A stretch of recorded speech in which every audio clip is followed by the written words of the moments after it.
My Line. Brought to you by Pledge, for wax beauty instantly as you dust.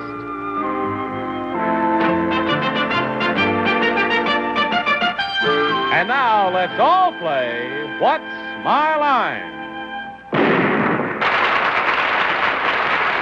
And now let's meet our What's My Line panel. First, the delightful star of stage, screen, and television, Miss Arlene Francis.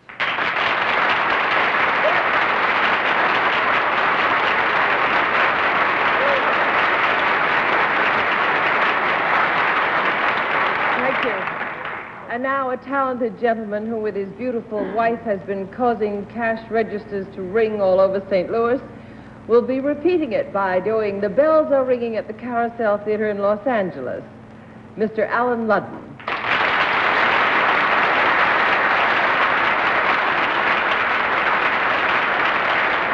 Thank you, Doctor. Now, I'd like you to meet a young lady who makes my bells ring, on stage, on television, and at home. Betty White.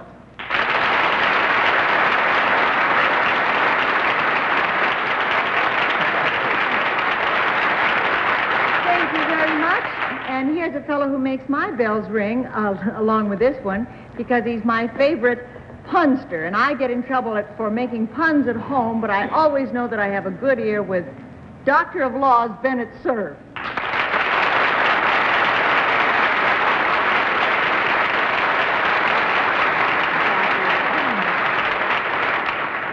Well, our panel moderator tonight is full of vim and vigor, but to show you how exhausted he has been from all these August extracurricular activities of his, I understand he dropped into one of those Playboy clubs for a snack the other night and asked for a waiter. But here he is now, back to his old form, John Charles Davis.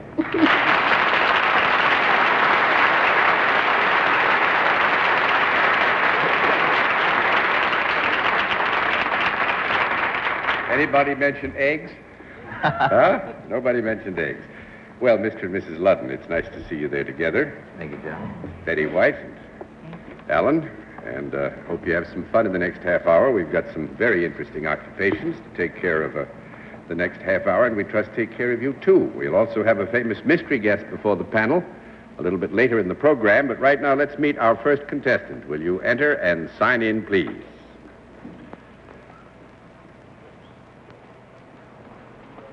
Ray Barnett. Right, sir?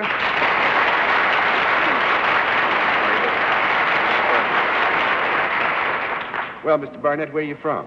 Roslyn Heights, New York. Roslyn Heights, New York. Mm-hmm. That would be Long Island? Long Island. Good. I got something right for a change. Nice to have you with us, Mr. Barnett. May I present the panel? Now, will you join me over here, sir? We'll let the audience in the theater and the audience at home know exactly what your line is.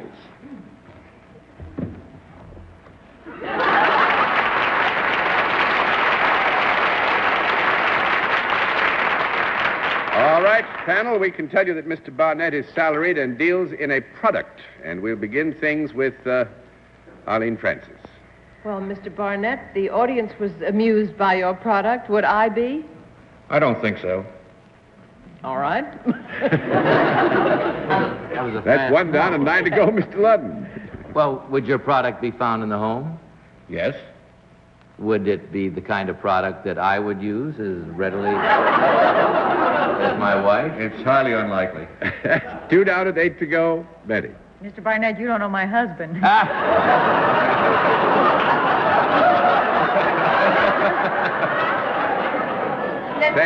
Thank heavens for the nuptial estate, that's all. It's something, then, that I would be apt to use. Yes.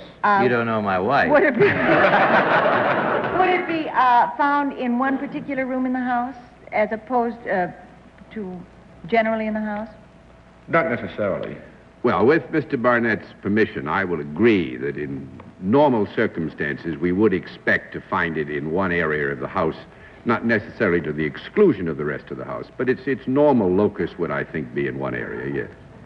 And from the laugh, am I safe in assuming that area would be more apt to be the bedroom wing of the house than the kitchen?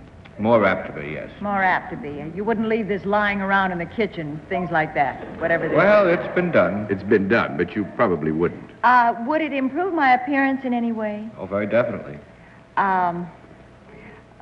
Would it, is it an appliance that I could hold in my hand? Is it an object I could hold in my hand? Yes. Is it electrical? No. That's 3 down and Sorry 7 to go, about Mr. that. Cerf. Mr. Barnett, is this a product that Betty or Arlene could wear? No. That's 4 down and 6 to go, Miss Francis. But is it a product that, in order to use it, one would hold it in one's hand? Yes. Even though one doesn't wear it, is it ever applied to the person in any way? Yes. Is it something one would buy in a drugstore? Yes. Is it a beauty preparation of any kind? Yes. In a very general context, yes. You said that Betty would not look better if she used it, Oh, no, meaning we- she's perfect already. Would. I No, said she would. would. I like Would. Oh, you said she would. Yes. Would it be found in the makeup department of a drugstore? Yes. Is it therefore called a cosmetic? No. No. 5 down and 5 to go, Mr. Ludden. When you apply it, you apply it with your hand. Do you have... It's not a cosmetic. No. Do you have to... Do you use something else to put it on? I mean, it doesn't go on by itself. In other words, there are... Now, I know what I mean. Answer word. I know. word. It's just that he doesn't know what I mean. Well, in other words, do you need an adhesive to put it on? No. No. 6 That's down. what I meant. And 4 to go, Miss White. From the laugh in the audience when you came in and announced your product, it must have a funny connotation of some sort. If I applied this to myself, and in the process of applying, if somebody were to see me, would I look strange? Oh, no. No. It has no funny connotation. Don't offer any help. That's Then 7 it's down and not 3 to go, Mr. Cerf. Now, Mr. Barnett, you definitely said the lady does not wear this, No, she does not. but it's applied in one way or another. Is that correct? That's correct. Is it applied above the waist? Yes. Is it applied above the neck? Yes. Is it applied above the hairline? No. Ah. 8 down and 2 to go, Arlene. Well, the face is left, isn't it? Yeah, it's there. Is it applied in the area of the face? Yes. Now, since it's not a cosmetic, I don't know what you consider cosmetics. Does it have a creamy or oily base of any kind? No. Nope. 9 down and 1 to go, Mr. Ludden. Does it have any color? No. 10 down and no more to go. Yes, I. Lipstick. Eyelash curler. Eyelash curler, right.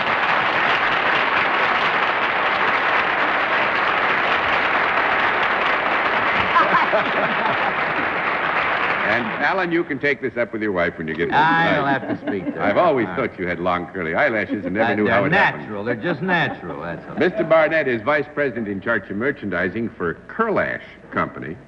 And what surprised me is this has been in existence, your product, for 47 years. 47 years. You know, I don't know why you men, I guess, never do get any sense of time in these things, but I always John, thought it is girls rather had recent. eyelashes 47 years ago.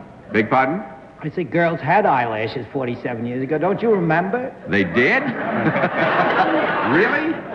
Golly day. Well, I must say this. We puzzled the panel, and that is a fine achievement, and I thank you, Mr. Barnett. Thanks for coming to see us. Nice to have you with us.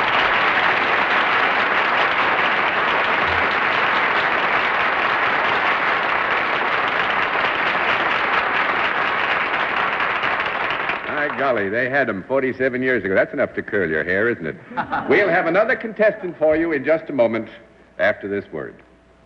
Now to meet another contestant. Will you enter and sign in, please?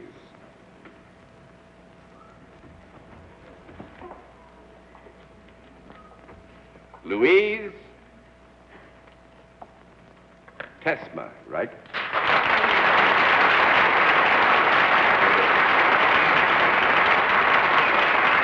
All righty, is it Miss or Mrs. Tesma? Miss Miss Tesma, where are you from? Milwaukee, Wisconsin. Milwaukee, Wisconsin. Nice to have you with us, Miss Tesma. Got a lot of moral support. And may I present the panel? Now, if you come over here, please, we'll let the audience in the theater and the audience at home know exactly what your line is. All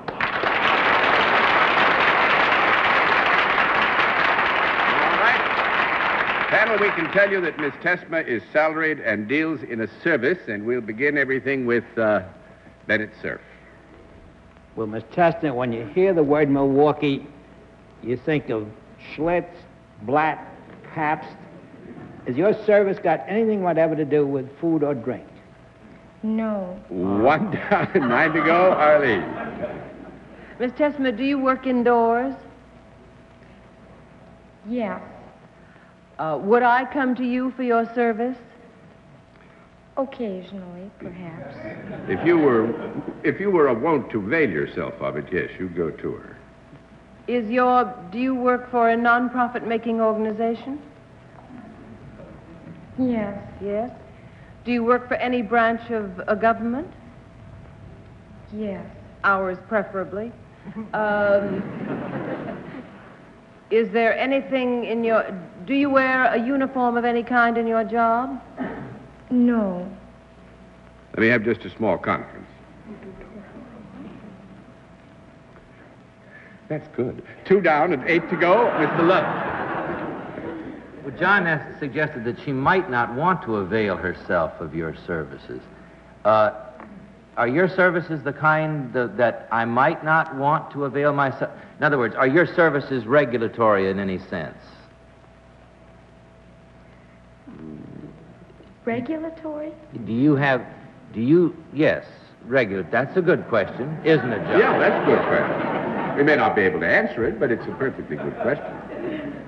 I think in the broad use of the word, You work for the guy, and you tell people they can or they cannot do something.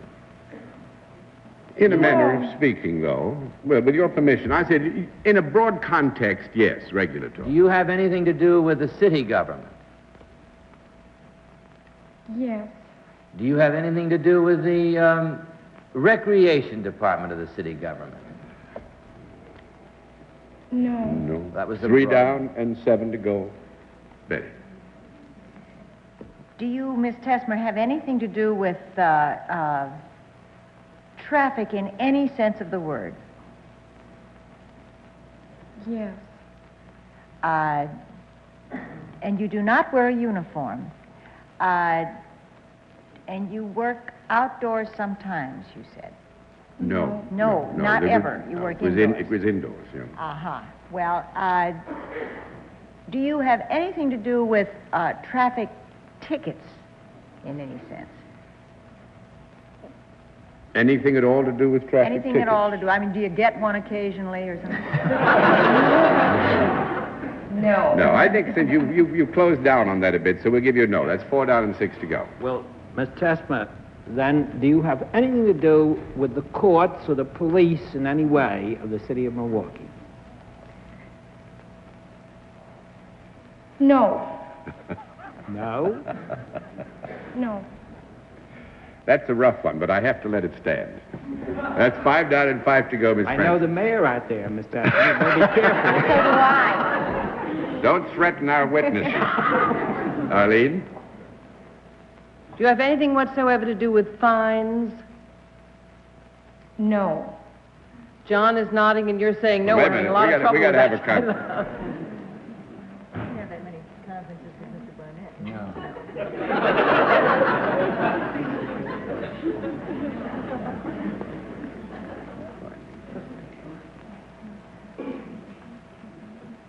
Any old time at all. Actually, Miss Tesmer does not want to be too technical, so we'll agree that what we, would consider, certainly in our New York experience, as involving a fine, would be an activity with which she'd have an association, yes. Well, what I meant was if somebody has committed a misdemeanor and must pay a certain amount of money for that misdemeanor, would they pay it to whatever office Miss Tesmer is associated with? You sound like John Daly. Well, I'm learning. Wow, I tell you, this is getting...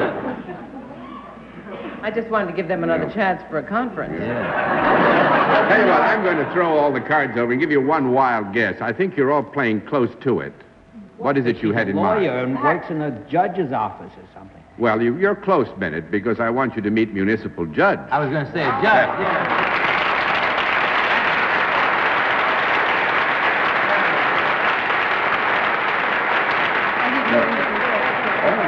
No, actually, the problem we had was actually the fines are not paid to the judiciary. They're paid to the executive branch of the government so that you find yourself tripping over No, but questions. wouldn't Miss Tesmer wear a robe? No, it's not the custom in misdemeanor courts in Wisconsin to wear a robe. She was elected to office as a municipal judge in St. Francis, which is just outside of Milwaukee. How can a 16-year-old girl be a judge? No, that Bennett. But the wonderful thing about it is, actually, Miss Tesmer is in her third year of law school at the University of Wisconsin and is already sitting on the bench. Now, that's what I call a brilliant start on what must be a... That's Wisconsin for you. Got to be a brilliant career. That's a bad placement, isn't it? And, Your Honor, thank you very much. Thank you very much for coming to see us.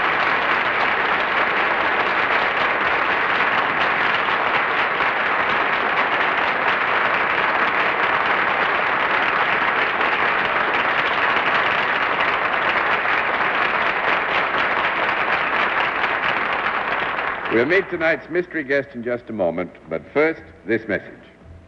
And now the special feature of our program, the appearance of our mystery challenger, for which the panel, as you all know only too well, is always blindfolded. Are those blindfolds all in place, panel? Yes, John. Good. Will you enter mystery challenger and sign in, please?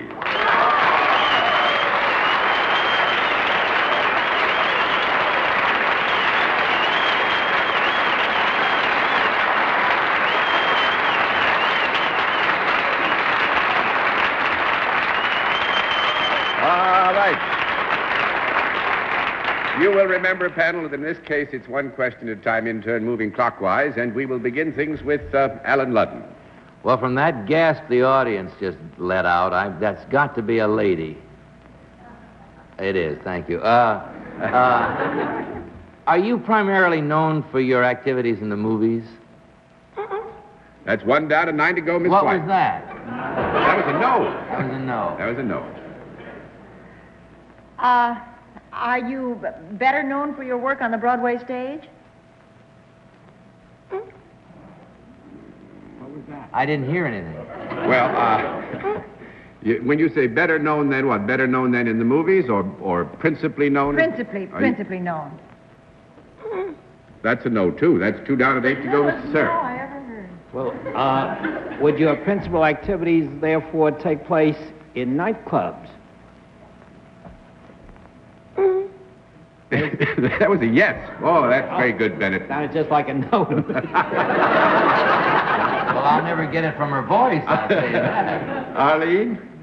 Well, since you're saving your voice, is it that you usually sing?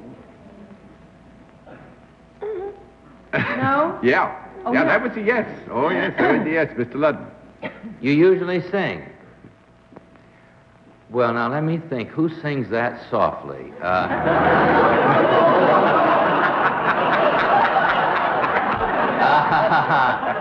Who's the biggest voice singer I know? Ethel Merman. Are you Ethel Merman? Nope, that's 3 down and 7 to go. Yeah. Betty. Gee, that would have been swell, honey. Yeah, but she's a Broadway singer at the best. All right. Primarily in nightclubs, do you also have popular recordings? Oh, yes, we do, too. Mr. Cerf? I didn't get the answer to that. That was a yes. A yes? Do you usually do your singing alone rather than in a group? I can't hear one answer. You say so. You say something this time. It's getting too tough. Change your voice. Bark. Oh. That was a yes. Arlene? I don't know what the yes was, too. It was so long coming out. sings alone. She sings alone. She sings alone. Are you Lena Horne? That's 4 down and 6 to go, Mr. Ludden. Not Lena Horne. Did you make an appearance in New York last spring around the prom season in a nightclub? Yes. What was that? That was a yes. That was a yes? Yeah. Betty? Are you known as well, beautiful singing, of course, that goes without saying, but also... Her speaking's marvelous. It's grand. Do you also dress the act? Do you wear fabulous dresses at the same time you perform?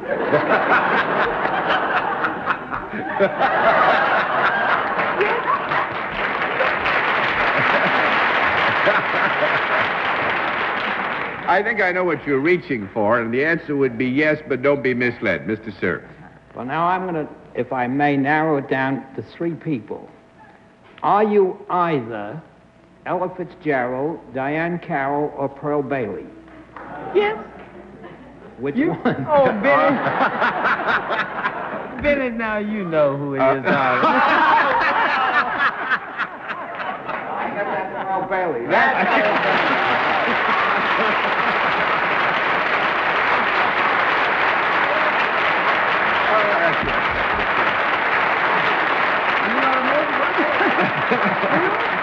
The most wonderful thing is when they thought it was the softest, sweetest voice. But she didn't dare talk. She couldn't talk. I told him to put a paper bag over my head, but it wouldn't help. No, the thing that tickled me is that when Pearl finally talked, she said, yes.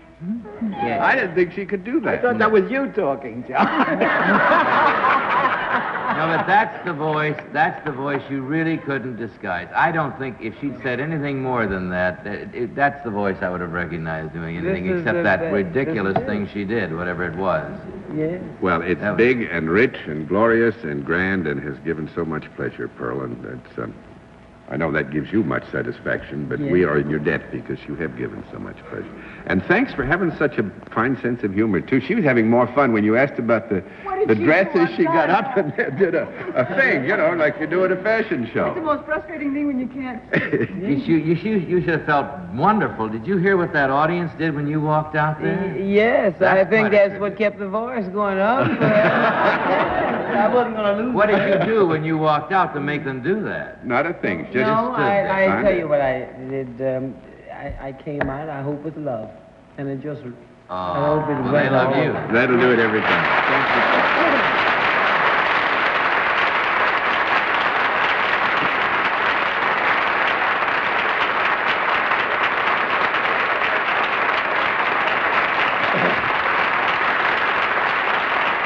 Well, you've done very well tonight, panel. So I congratulate you, and we'll all be back after this word.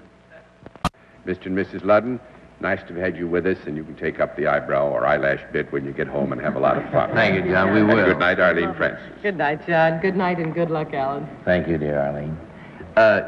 Good night, Betty. I'll see you later. Yes, dear. Good night, Bennett. Nice to be with you again. Same to you, Betty. See you later, too, John. Good night. Yeah, I'm afraid so. And thanks to all of you for being with us on What's My Line?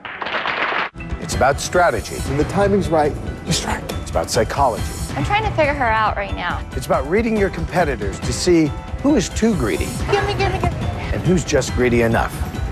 I'm Corbin Burnson, inviting you to watch my new show, How Much Is Enough? How Much Is Enough, Tuesday through Saturday at 9 on GSN.